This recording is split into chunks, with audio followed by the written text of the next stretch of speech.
Hi, let's calculate the IVC of this stock. So for the calculation of IVC, we required some essential inputs. तो पहला आ जाता है share holding equity, second पे है share outstanding, third पे है dividend, fourth पे है ग्रोथ, फिफ्थ पे है रिटर्न ऑन इक्विटी, सिक्स्थ पे है discount and margin of safety. To calculate the IVC of the stock, we have to perform some calculation in 5 steps. Step first, future value of stockholder equity. Step second, divide by the number of share. Step third, multiply by return on equity. Step 4, divide by discount. Step 5, net present value. Now check out the profit and loss statement with some essentials. So first we have to check net growth, sales growth, OPM, price to earning. After this, just put down the fixed asset expenditure value and remove the negative sign from it to calculate the perfect value.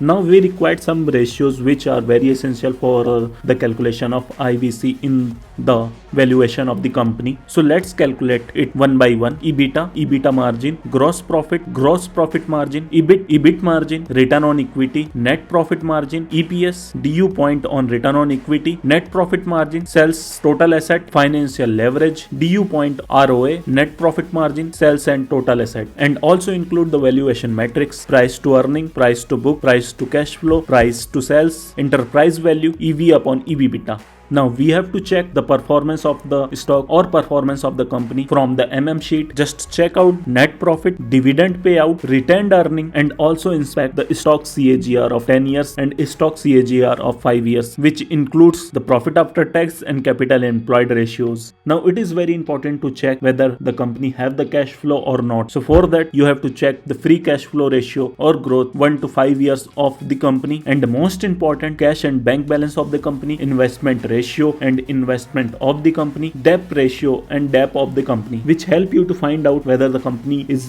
suitable for investment or not. With the Buffett indicator, you have to check out average sustainable PE after applying the ratios, and you have to check the current PE of the stock and compare it from average sustainable PE. Now to calculate the IVC, just follow the 5 steps. Step 1, fair value of stockholder equity. Step 2, divide by the number of share. Step 3, multiply by ROE, that means return on equity. Step 4, divide by discount. Step 5, net present value. Most important, don't forget to apply the margin of safety. अगर आप भी चाहते हैं ऐसे ही आप किसी भी Indian company का इंट्रिंसिक वैल्यू फाइंड आउट करना, तो आप डाउनलोड कर सकते हैं इंट्रिंसिक वैल्यू शीट, ताकि आप भी फाइंड आउट कर सकें बेस्ट कंपनी जो कि आपको अच्छे मूवमेंट और अच्छे स्विंग प्रोवाइड कर सकते हैं. So thank you for watching. We will meet you in the next video and find out the best stock and the valuation of IVC with the help of IVC calculator. See you soon. Bye bye.